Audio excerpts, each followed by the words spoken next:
Why do we have moral stroke legal codes?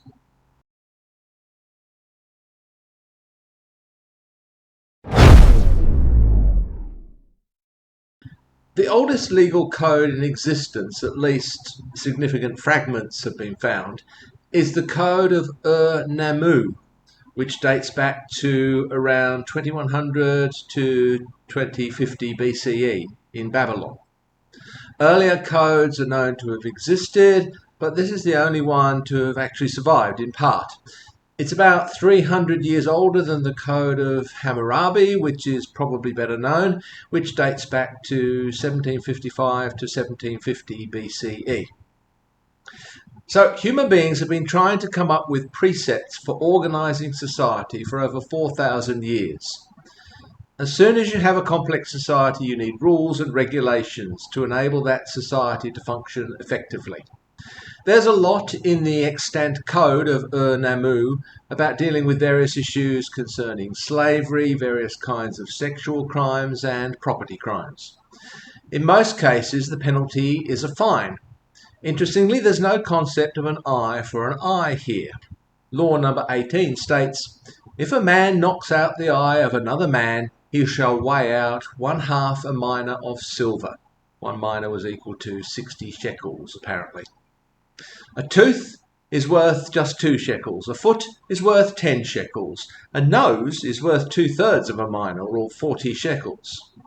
Only 4 of the listed offences merit the death penalty, and they include the first 2 mentioned. First, if a man commits murder, that man must be killed.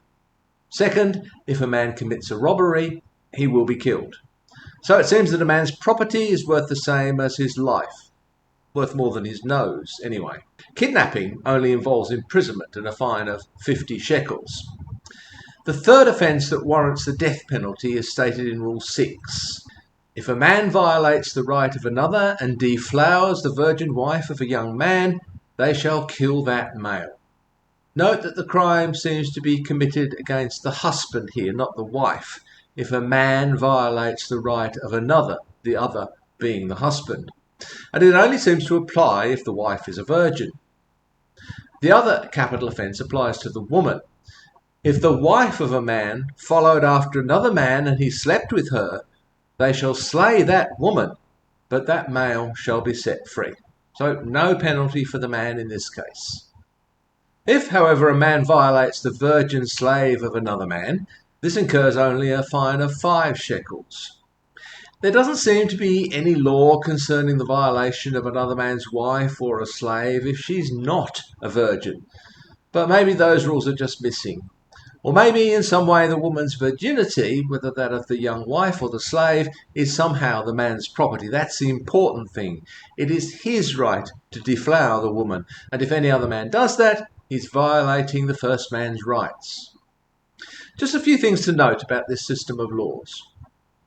According to the existing preamble, these laws were established by the might of Nana, the moon god, and in accordance with the true word of Utu, or Shamash, the Mesopotamian sun god.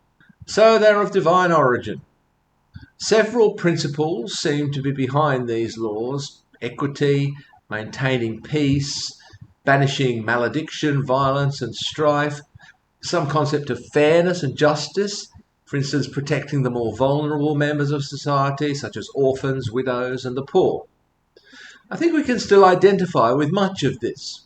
Of course, whether we agree with this code or criticise it, we're doing so from within our own particular set of moral values. The later Code of Hammurabi would modify some of the penalties here, actually introducing what may seem like much harsher penalties, namely the idea of lex talionis, best exemplified by an eye for an eye, making the punishment commensurate with the crime. Maybe this was a better option if you couldn't afford the fine of 1/2 a mina of silver. Who knows? Clearly, laws evolve over time as society does. In particular, systems of law almost certainly become more complex and maybe more specific as society becomes more complex. I'm sure that even this code of Ur-Nammu and similar codes required further elaboration on the ground. What if someone chops off some of a person's toes rather than the whole foot? If a person is right-handed, is it a more serious crime to chop off the right hand than the left hand? You get the picture.